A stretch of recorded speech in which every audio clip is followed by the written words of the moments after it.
राजधानी में पहाड़ों से आ रही बर्फीली ठंडी हवाओं और पराली के धुएं ने हवा को जहरीला बना दिया है। आबो हवा में मौजूद ठंडी हवा ने प्रदूषक कणों को हवा में खोल दिया है। इससे लोगों की सांसें उखड़ रही हैं। ऐसे में राजधानी की फिजा में PM 2.5 की प्रदूषित कण जहर घोलने का काम कर रहे हैं।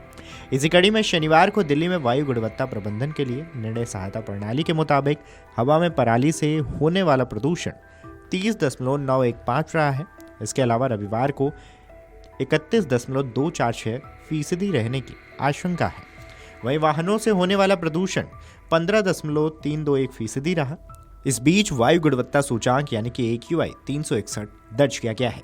यही हवा की बेहद खराब श्रेणी है। इसमें शुक्रवार की तुलना में 39 सूचांक की वृद्धि दर्ज की गई है। सुबह की शुरुआत धुंध और हल्के कोहरे से हुई। वहीं आसमान में कुहासे के साथ स्मॉग की चादर देखने को मिली है। इसके चलते दृश्यता भी सही रही है। ऐसे में सफदरगंज एयरपोर्ट में सुबह 6:30 बजे से 900 मीटर दृश्यता दर्ज की गई, जो उसके बाद सुधरकर 8 बजे 1200 मीटर हो गई है। इस दौरान लोग मास्क पहने नजर आए हैं। साथ ही सांस के मरीजों को परेशानी का सामना करना पड़ा है। खबरों की माने तो दूसरी ओर NCR में दिल्ली के बाद नोएडा की हवा सबसे अधिक प्रदूषित रही है। यहाँ AQI 354 दर्ज किया गया है। यह बेहद खराब श्रेणी में आती है।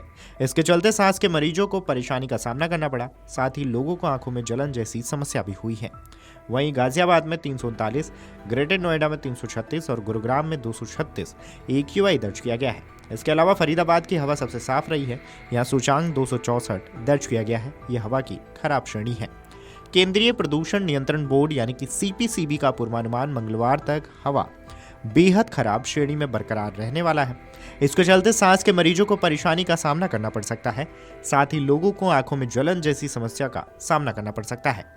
CPCB के मुताबिक दिल्ली में पिछले 24 घंटों में 16 किलोमीटर प्रति घंटे की गति से पश्चिमी दिशा से हवाएं चली हैं। इसके चलते प्रदूषण में लगातार गिरावट दर्ज की जा रही है। वहीं अनुमानित अधिकतम मिश्रण गहराई 1500 मीटर रही है। इसके अलावा वेंटिलेशन इंडेक्स 9000 मीटर प्रति वर्ग सेकंड रहा है। दूसरी ओर शाम 4 बजे हवा में PM10 की मात्रा 324.3 और PM 2.5 की मात्रा 190.2 माइक्रोग्राम प्रति घन मीटर दर्ज की गई है। CPCB के मुताबिक राजधानी के कई मॉनिटरिंग स्टेशनों पर हवा बेहद खराब ने रिकॉर्ड की गई, जबकि कुछ स्थानों में AQI मध्यम रहा है। दीपावली के बाद दिल्ली में कई इलाकों में AQI खराब और बेहद खराब श्रेणी में बन गया है, जबकि ग्रेडेड रिस्पांस एक्शन प्लान 2 यानी कि ग्रैब 2 के प्रतिबंध अभी भी लागू हैं। CPCB के आधिकारिक आंकड़ों के मुताबिक दिल्ली में इस साल अभी तक गंभीर हवा वाला कोई दिन रिकॉर्ड नहीं किया गया, लेकिन इस हफ्ते ऐसा होने की आशंका है। पिछली बार ऐसी रीडिंग रिकॉर्ड नहीं की गई थी, लेकिन इस हफ्ते होने की आशंका जताई जा रही है। पिछली बार 23 दिसंबर 2024 को ऐसी रीडिंग ली गई थी, जब AQI 406 रिकॉर्ड किया गया था। लगातार बढ़ते प्रदूषण के स्तर को देखते हुए सरकार ने राजधानी की सड़कों पर बड़े पैमाने पर एंटी स्मॉग गन तैनात करने का फैसला किया है। लोक निर्माण विभाग यानी कि PWD ने 200 ट्रक माउंटेड एंटी स्मॉग गनों को किराए पर लेने के लिए लगभग 59 करोड़ रुपए की प्रशासनिक स्वीकृति और व्यय की मंजूरी दी है। ये एंटी स्मॉग गन फरवरी तक 2 शिफ्टों में चलेंगी और राजधानी के उन इलाकों में तैनात होंगी जहां धूल प्रदूषण से सबसे अधिक है। इस संबंध में PWD की ईस्ट मेंटेनेंस जोन की ओर से 6 नवंबर को आदेश जारी किया गया था।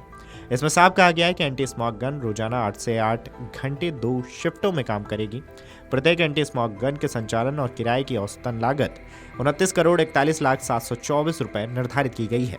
इस अभियान को pollution control and emergency measures यानी कि दूसरे राजस्व व्यय शीर्ष के तहत वित्तीय स्वीकृति मिली है। दिल्ली सरकार ने यह भी निर्देश दिया है कि धूल प्रदूषण को नियंत्रण करने के साथ साथ इन एंटी स्मॉग गन पर पर्यावरण जागरूकता संबंधित संदेश भी प्रदर्शित किए जाएंगे। राजधानी में एंटी स्मॉग गन 2018 में लाई गई थी।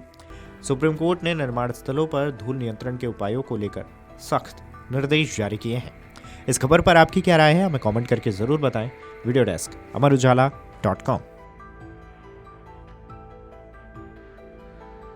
अगर आप ये वीडियो YouTube पर देख रहे हैं तो हमारे चैनल को सब्सक्राइब कर बेल आइकन दबाएं और Facebook पर देख रहे हैं तो हमारे पेज को लाइक करें।